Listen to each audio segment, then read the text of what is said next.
للرجال نصيب مما ترك الوالدان والأقربون وللنساء نصيب مما ترك الوالدان والأقربون مما قل منه أو كثر نصيبا مفروضا۔ مردوں کے لیے اس مال میں سے حصہ ہے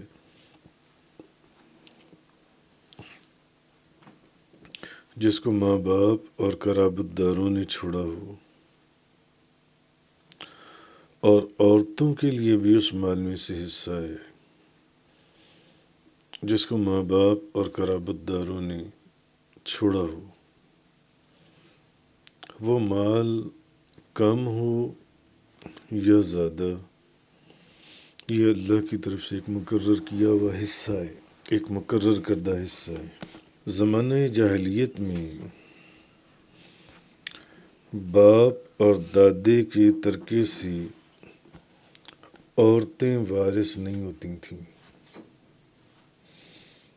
جو جاہلیت کا زمانہ تھا، اور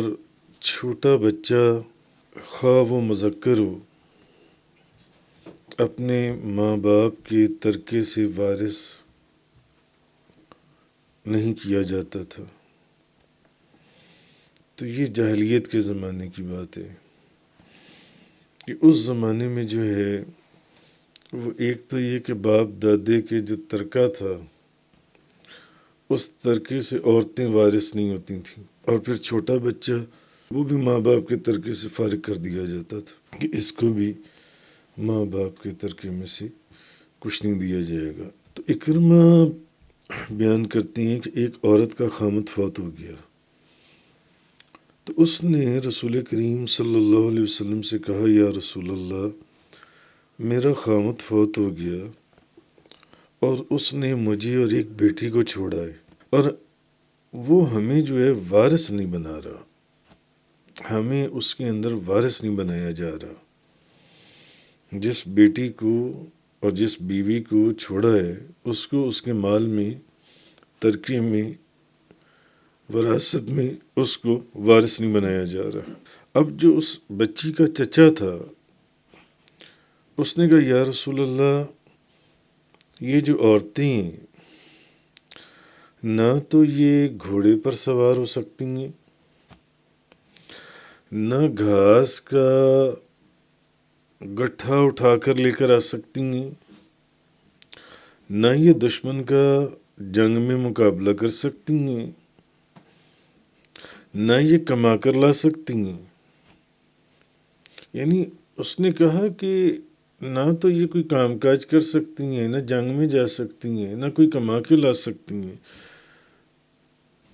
اور لڑنا کیا، یہ تو گھوڑا بھی نہیں چلا سکتی، گھوڑے پر بھی سوار نہیں ہو سکتی۔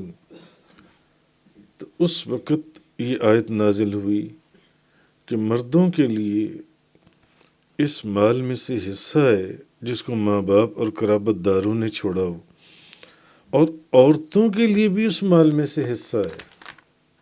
جس کو ماں باپ اور قرابت داروں نے چھوڑا ہو، خواہ وہ مال کم ہو یا زیادہ، یہ اللہ کی طرف سے مقرر کیا ہوا حصہ ہے۔ سمجھے آپ بات؟ کہ پہلے زمانے جاہلیت میں عورتوں کو اور بچوں کو وارث نہیں ٹھہرایا جاتا تھا، ان کو ترکے میں سے حصہ نہیں دیا جاتا تھا۔ تو پھر جب یہ بات نبی کریم صلی اللہ علیہ وسلم کے ساتھ، تو اس وقت یہ آیت نازل ہوئی کہ نہیں، صرف مردوں کے لیے نہیں، عورتوں کے لیے بھی حصہ ہے جن سے۔ اچھا، اب وہ خواہ کم ہو یا زیادہ، وہ پھر اللہ نے جو حصے مقرر کر دیے وہ ایک علیحدہ بات ہے جن سے۔ آگے فرمایا، وَإِذَا حَضَرَ الْقِسْمَةَ أُولُو الْقُرْبَى وَالْيَتَامَى وَالْمَسَاكِينَ فَارْزُقُوهُم مِّنْهُ وَقُولُوا لَهُمْ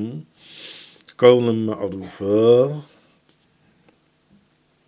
اور جب ترکے کی تقسیم کے وقت غیر وارث، جو وراثت میں جن کا حصہ نہیں ہے، قرابت دار، قریب کے لوگ، یا کوئی یتیم یا کوئی مسکین بھی اگر اس وقت موجود ہوں جب اس کو تقسیم کیا جا رہا ہو تو اس ترکے میں سے انہیں بھی کچھ دے دو، کچھ دے دو، اور ان سے خیر خواہی کی بات کہو، ان سے خیر خواہی کی بات کہو۔ اچھا، اب اس کے اندر ایمان والوں کو یہ مخاطب کیا جا رہا ہے کہ جب تم اپنے رشتہ دار کا ترکہ تقسیم کرو تو تقسیم کے وقت اگر ایسے رشتہ دار اور یتیم آ جائیں جن کو اس ترکے سے عذرب شریعت کچھ نہ مل رہا ہو، ایسے رشتہ دار ہیں نا جن کا حصہ نہیں ہے اس میں، مگر وہ حصے بھی وہ لوگ بھی اس وقت آ جائیں تقسیم کے وقت، یا کوئی دوسرے غریب لوگ آ جائیں یا کوئی مسکین لوگ آ جائیں کہ ایک ترکہ تقسیم ہو رہا ہے تو شاید اس کے اندر ہمیں بھی کوئی کچھ حصہ مل جائے، تو اس ترکے میں سے انہیں بھی کچھ دے دو، انہیں بھی کچھ دے دو، اور ان سے کوئی سخت بات نہ کرو، ان سے نرمی کی بات کرو، نرم طریقے سے انداز گفتگو رکھو اپنا۔ مثلا تم ان کو یہ کہہ دو کہ تم یہ مال تم یہ لے لو، اللہ تمہیں برکت دے، اللہ تمہیں برکت دے، بجائے اس کے کہ آپ ان کو برا بھلا کہیں کہ یہ تم یہاں پر کیا کرنے آ گئے ہو، شریعت میں تمہارا حصہ ہے اس کے اندر، تم کہاں سے آ گئے ہو، تم تو رشتہ دار بھی نہیں ہو، کوئی غریب مسکین آ جائے، مگر حکم ہے کہ نہیں کچھ دے دو، کچھ دے دو، کچھ بھی ان کے ہاتھ میں رکھ دو، ان کو جو اللہ تمہیں برکت دے جن سے، اس میں اس طرح کی بات کر کے ان کی دل جوئی کر دو، مگر انہیں برا بھلا نہ کہو۔ تو اب جب مرنے والا جو ان سے ہے اس کے ترکے میں سے 4 حقوق تو پہلے پورے کر دیے جائیں جو کرنے چاہیے اس وقت، جو تمام معاملات ہونے چاہیے، کہ ایک تو نہایت ہی میانہ روی اور بڑے اچھے طریقے کے ساتھ اس کا کفن دفن کا انتظام کیا جائے مرنے والے کا۔ دوسرا یہ کہ اس کے ترکے میں سے اس کا قرض ادا کیا جائے گا اگر اس کے اوپر قرض ہو، اور اگر بیوی کا اس نے مہر ادا نہیں کیا ہوا تو وہ بھی میت پر قرض ہی ہوتا ہے، تو پھر بیوی کا وہ مہر بھی ادا کیا جائے گا اس کے ترکے میں سے۔ تو پہلے اس کا قرض ادا کیا جائے گا، پھر مہر کو دیکھا جائے گا، اگر مہر ہے تو مہر بھی دیا جائے گا، اور پھر یہ کہ 1/3 مال سے اگر اس نے کوئی وصیت کی ہے تو اس کی وصیت پوری کی جائے گی، اور اس کے بعد جو مال بچے گا وہ قرآن اور حدیث کے مطابق تقسیم کر دیا جائے گا۔ اس کے بعد جو مال بچے گا وہ قرآن اور حدیث کے مطابق تقسیم کیا جائے گا۔ آگے فرمایا وَلْيَخْشَ الَّذِينَ لَوْ تَرَكُوا مِنْ خَلْفِهِمْ ذُرِّيَّةً ضِعَافًا خَافُوا عَلَيْهِمْ فَلْيَتَّقُوا اللَّهَ وَلْيَقُولُوا قَوْلًا سَدِيدًا۔ وہ لوگ یہ سوچ کر ڈریں کہ اگر وہ اپنے مرنے کے بعد بے سہارا اولاد چھوڑ جاتے تو انہیں مرتے وقت ان کے متعلق کیسا اندیشہ ہوتا، سو انہیں یتیموں کے متعلق اللہ سے ڈرنا چاہیے اور درست بات کہنی چاہیے، درست بات۔ اصل میں اس آیت میں اللہ تعالیٰ نے ایک بڑا کمال نقطہ سمجھایا کہ یتیموں کو بھی اپنی اولاد کی طرح سمجھا جائے،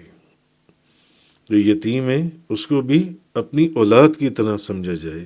حضرت ابن عباس رضی اللہ تعالی عنہما فرماتے ہیں کہ بعض لوگ مریض کو کہتے ہیں کہ تمہاری اولاد مرنے کے بعد نیکیاں نہیں کرے گی۔ ایک بندہ مر رہا ہے اور عزیز و اقربا یا کوئی اور دوست احباب اس کو کیا کہتے ہیں، کہ تمہاری اولاد تمہارے مرنے کے بعد نیکیاں نہیں کرے گی، تو تم اس مال کو اللہ کے راستے میں صدقہ کر دو، خیرات کر دو، کسی نیک کام میں صرف کر دو۔ یعنی مرنے والے کو وہ یہ ترغیب دیتی ہیں کہ اس کی جو اولاد ہے وہ اس کے ترکے سے محروم ہو جائے۔ تم اپنی جائیداد یا دولت کسی ہسپتال میں دے جاؤ، کسی آرفنیج میں دے جاؤ یا کسی ایسی جگہ پر دے جاؤ، صدقہ خیرات کر جاؤ، کوئی پل بنوا جاؤ، کوئی تعمیر کروا جاؤ جو ان سے یہ. تو اللہ تعالیٰ نے فرمایا کہ ڈرو، تم بھی صاحب اولاد ہو، سوچو کہ کہیں اگر تم نے بھی مرنا ہے تو تمہارے مرنے کے بعد اگر کوئی تمہاری اولاد کو تمہارے ترکے سے محروم کر دے، کیا تم یہ چاہو گے؟ نہیں. اسی طرح حضرت ابن عباس رضی اللہ تعالیٰ عنہما کا ایک اور قول ہے کہ اس آیت میں یتیم کے ولی سے یہ فرمایا کہ وہ یتیم کی جان اور مال کے ساتھ انصاف اور احسان کریں، اور یتیم کے مال کو وہ جو اس کا سرپرست ہے، ولی ہے، وہ جلدی جلدی خورد برد کرنے کی کوشش نہ کرے یا خود کھانے کی کوشش نہ کرے، کیونکہ ان کی بھی یہی خواہش ہوتی ہے. وہ بھی اگر خود مرنے کا وقت آ جائے تو کیا وہ یہ چاہے گا کہ اس کی اولاد کو جو اس کے بعد مال ملنا ہے اس کے اندر کوئی اس کے مال کو خورد برد کر دے اور اس کی اولاد کو خالی کر دے اور اس کی اولاد کو وہ حصہ نہ ملے اس کا؟ اس لیے اللہ نے اصل میں جو اس میں ایک حکم دیا وہ یہ کہ یتیموں کو بھی اپنی اولاد کی طرح سمجھنا چاہیے یتیموں کو. تو اس لیے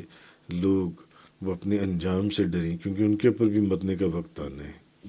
اور ہمیشہ سچی اور صحیح بات کہیں.